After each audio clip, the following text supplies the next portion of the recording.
Hey, good morning. This is Alan Buchanan, and I provide location advice to owners and occupants of industrial buildings in Southern California. And welcome to another edition of this Tuesday Traffic Tips. Once again, this week brought to you by the great folks at ClientLook. Please schedule your free demonstration of this magnificent CRM today. Hey, I was driving home the other day, and I arrived at a stop sign, and I also arrived at the stop sign simultaneously with two other motorists. And if you've ever been in this situation, you know it's a bit awkward because you don't know who's supposed to go first. And so one guy lurches out and then he stops, and the other guy lurches out and what have you. So I believe this does have a parallel to commercial real estate. And you may be wondering what that parallel is. Well, here's the parallel.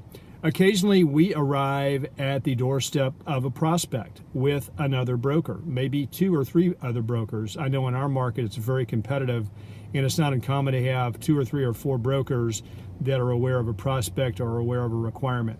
So what should you do if you find out that you're in this situation? Well, I always like to take the approach of where is the relationship? If there's a long-standing relationship with a client, chances are the best thing you can do is advise that client, hey, you've got a really good broker in XYZ. You ought to engage him exclusively and let him help you find a building. You're really doing yourself a disservice to have all of us compete because, you're going to end up with the right building but the wrong broker. If you find that the client doesn't have a long-term relationship with your other competitors, and you find that you're there at the same time, I'm not opposed to partnering. Hey, let's do what's best for the client.